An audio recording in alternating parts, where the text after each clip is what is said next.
गुढीपाडव्याच्या सर्वांना मनपूर्वक शुभेच्छा. गुढीपाडव्याच्या दिवशी आपण गुढीला कडुलिंबाचा पाला बांधतो.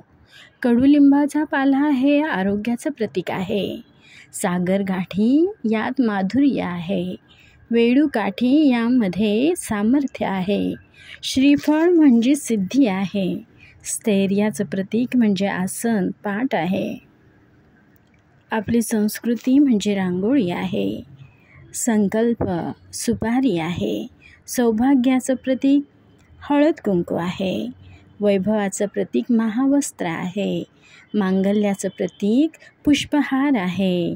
आणि उत्तुंग यशाचं प्रतीक म्हणजेच कलश आहे. अशा प्रकारे वर्षाच्या पहिल्याच दिवशी आपण गुढी उभारून आरोग्य, माधुर्य, सामर्थ्य, सिद्धी, स्थैर्य, उत्तुंग यश, मांगल्य, वैभव, सौभाग्य, संकल्प आणि संस्कृती या सर्वांनाच आवाहन करत असतो. या सर्वांचेच आपण एकत्रित पूजन करतो. या सर्व गोष्टी आयुष्यामध्ये खूप महत्त्वाच्या आहेत. आरोग्य चांगले राहिले तर आपण जीवनातील सुख समृद्धी वैभवाचा आस्वाद घेऊ शकतो. आणि म्हणूनच आरोग्याचं प्रतीक असणारं कडुनिंब आपण गुढीला बांधत असतो.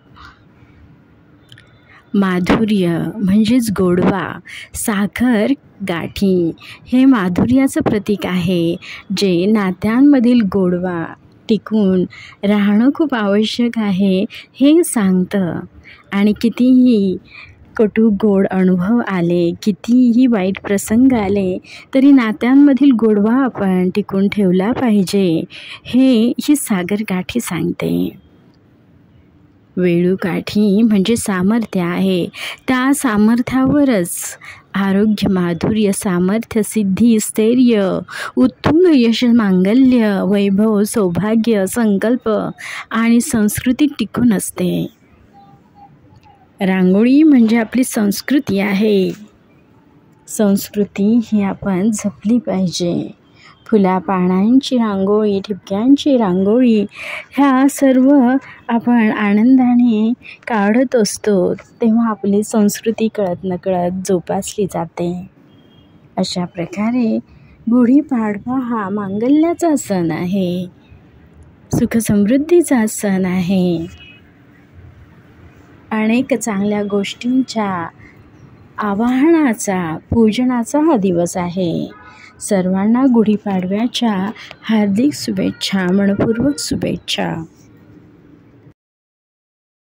ओम ब्रह्मध्वज नमस्तेस्तु सर्वभीष्टं फलप्रद प्राप्तेस्मिन्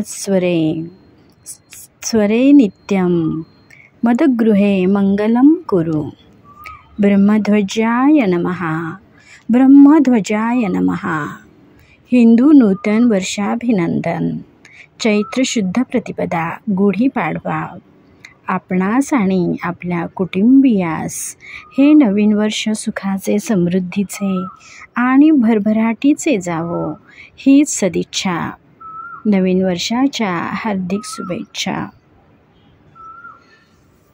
आपल्याला बऱ्याचदा असं वाटत असतं की आपल्या कितीतरी योजना ह्या फसलेल्या आहेत. सुनीता विल्यम्स आणि बॅरी विल्मोर अवकाशात फक्त 8च दिवस राहणार होते, पण त्याऐवजी ते तिथे तब्बल 286 दिवस अडकले होते.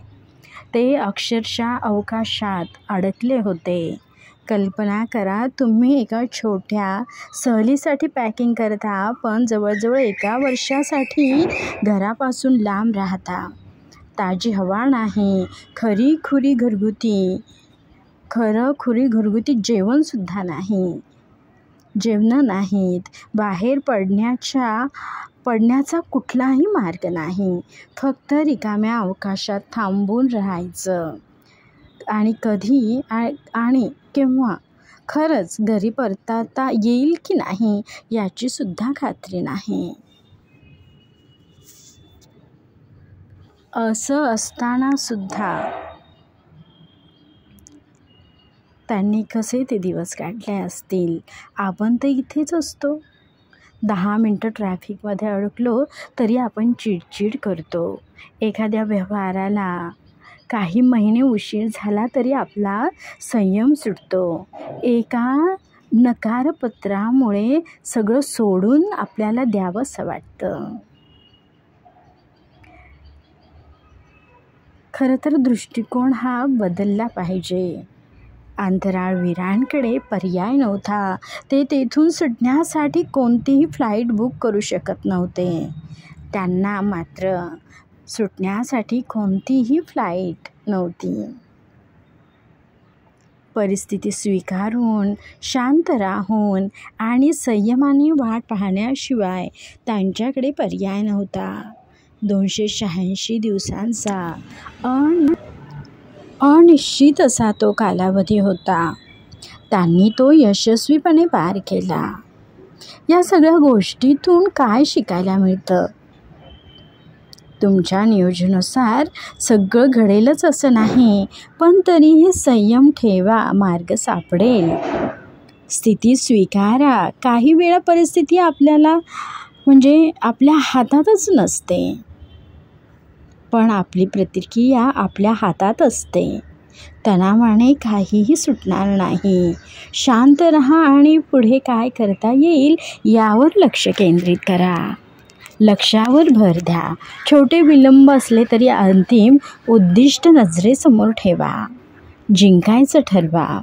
परिस्थिती कितीही कठीण असली तरी त्यातून मार्ग काढायचाच असं ठरवा.